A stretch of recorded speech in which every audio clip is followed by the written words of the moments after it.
चला आता नाही तुम्ही हुशार. आता आज आपण आणखीन एक छान गोष्ट शिकणार आहोत जे तुम्हाला आणखीन हुशार करणार आहे. मेड ऑफ आणि मेड फ्रॉम कधी वापरायचं, दोन्ही मधला फरक काय हे आज आपण बघणार आहोत. मेड ऑफ आणि मेड फ्रॉम म्हणजे च्या पासून. Very good. The ring is made of gold. Ring म्हणजे अंगठी. अंगठी कशापासून बनली आहे? गोल्ड पासून. आता इथं मी काय घेतलंय? ऑफ. काय घेतलंय? तसंच the chair is made of plastic. Chair म्हणजे काय? खुर्ची. कशापासून बनली आहे? प्लास्टिक पासून. इथं पण मी ऑफ घेतलंय बरोबर, पण इथं मात्र मी काय घेतलंय? फ्रॉम. का ते नीट लक्ष देऊन ऐका. ऑफ कधी वापरायचं?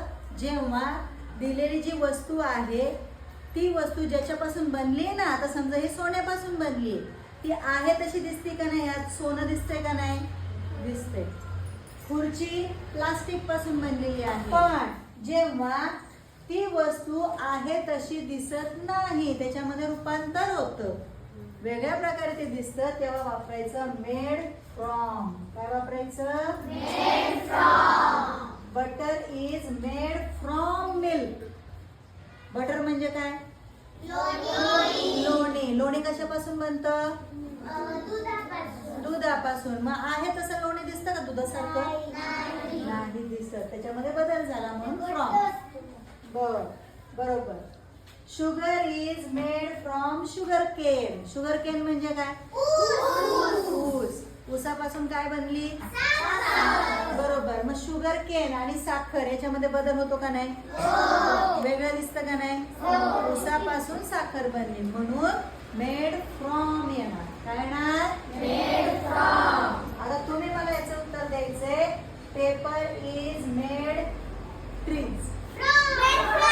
Made from trees. Very good. कारण पेपर पूर्णपणे वेगळा, कागद पूर्णपणे वेगळा दिसतो झाडांपेक्षा, म्हणून मेड फ्रॉम. आता तुम्हीच एखादं वाक्य सांगायचंय मला नवीन. सांगा बरं. आणि तुम्ही सुद्धा कमेंट करून सांगायचं एखादं मेड ऑफचं वाक्य, एखादं मेड फ्रॉमचं वाक्य. ठीक आहे? ठीक आहे. घ्या लिहून.